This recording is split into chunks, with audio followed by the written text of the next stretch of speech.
as music creators, we often get a spark of an idea. We may research and think about this idea a tiny bit, but we're all guilty of loading up a Logic, Cubase or Pro Tools session and launching straight into writing and recording this new idea. We start by recording something in and we tell ourselves, oh, I'll only spend 5 minutes on this, but then we go down the dark rabbit hole and start loading in instrument upon instrument without giving it too much thought. We just intuitively start responding to that bolt of inspiration that has come to us. Before you know it, it's nighttime. You haven't been to the bathroom for hours, you're hungry, so you take a break. You then listen back to what you spent the last 10 hours on and realize it isn't really working. It's not as good as you'd hoped. Disappointment, guilt, frustration set in. I know, I've been there too many times on professional projects that have really tight deadlines as well. We all let inspiration sweep us off our feet, but without thinking, planning, and trying out some of our broad ideas first, we can end up wasting a lot of time writing something that just isn't very good. Before I record anything, layer any music into my DAW, or commit any of my musical ideas to any real structure inside Logic, Cubase, or Pro Tools, I like to try and find living musical examples of what I intend to do in the music of other composers. This way you get to hear your ideas in action and see if you actually like them. You essentially get to test drive your idea before committing to it or spending too much time on it. Now, I get that as music creators, we all have egos, and I can hear you saying, why would I want to go and listen to what other composers have written? Or, my ideas are original and unique. They don't exist anywhere else. Sorry guys, reality check. They do. It's all been done before. Sure, your music is going to be in different packaging, but it's still an orchestral piece based around ideas that have come before you.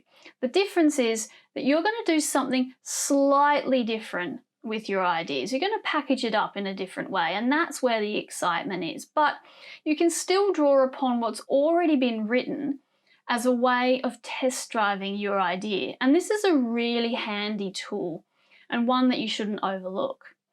Okay, I get it. Ego is still a real thing. I'm a music creator too, so I completely understand. But I'm also practical and time poor, just like you.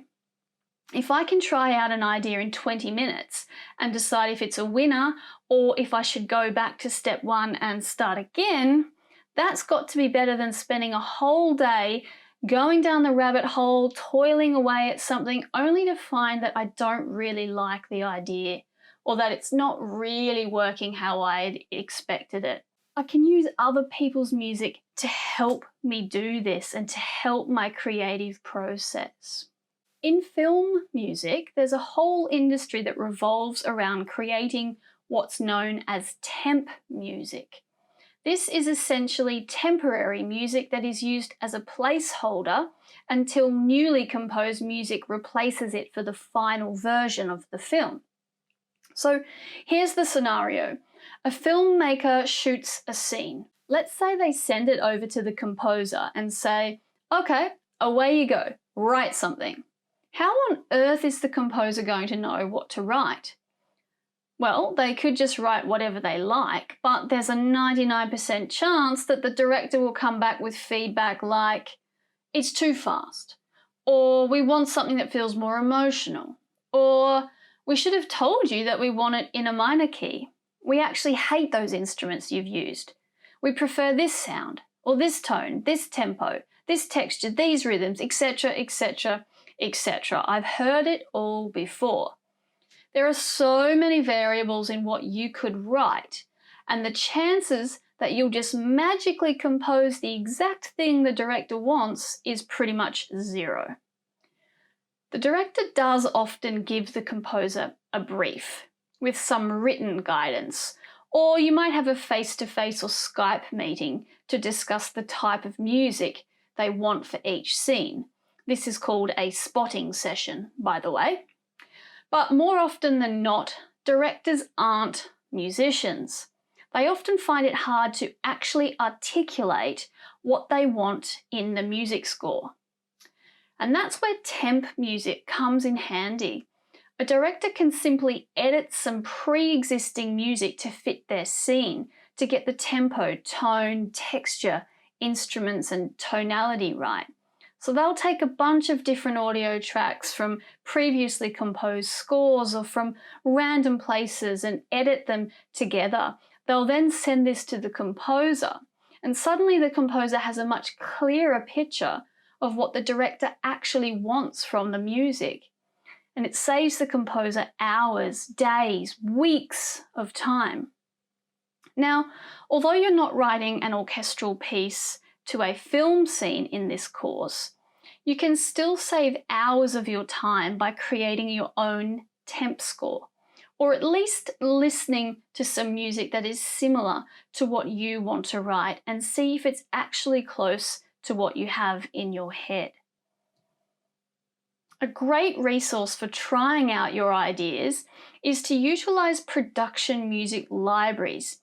You can often filter tens of thousands of tracks by genre, tempo, instruments, etc. Two examples of production music libraries are Audio Network and Bensound. But if you Google production music library, you will find dozens and dozens more.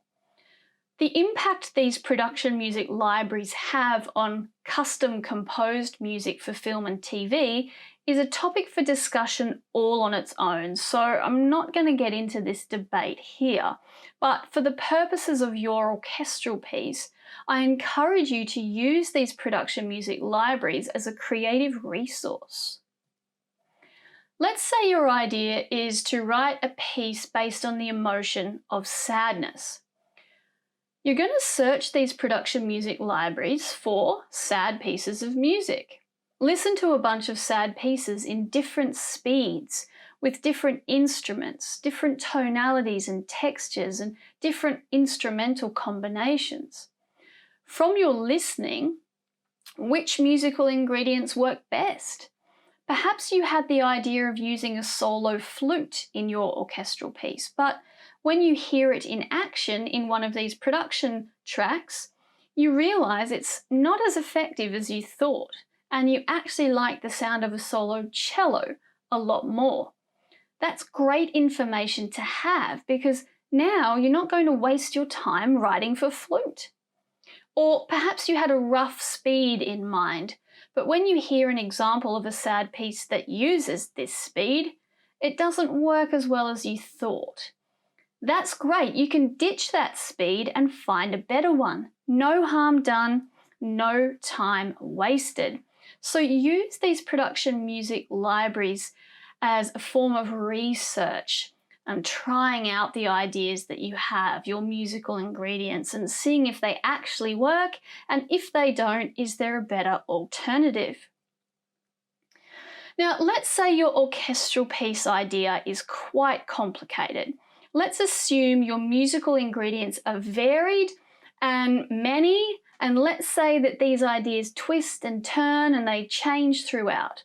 Again, before you just dive in and start layering all of these ideas up into Logic or Cubase and hope that they magically come together, it's better if you can try out these twists and turns in a low-stakes environment without actually spending too much time on actually composing these ideas only to find out that they don't work. So try out these ideas quickly to see if they work or not. And the best way to test out these ideas is to create a quick temp score using pre-existing music. You can edit together a bunch of different audio tracks that you may have lying around in your iTunes library, or even from music you have composed yourself in the past.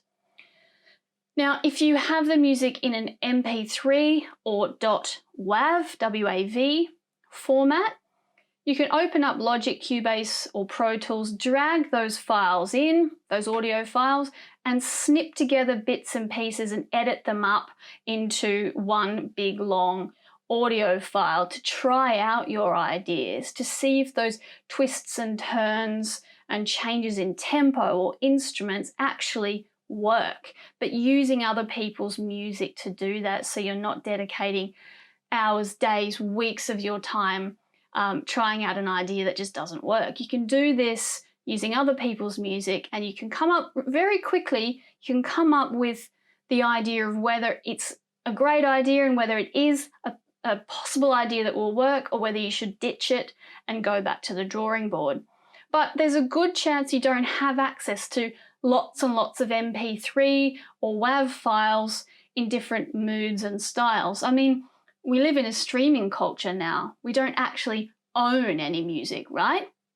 Well, in the next lesson, we're going to show you how you can use production music libraries and how you can audio grab some of those files, or all of those files if you like, and edit them together to create a temp score that you can use to try out your ideas.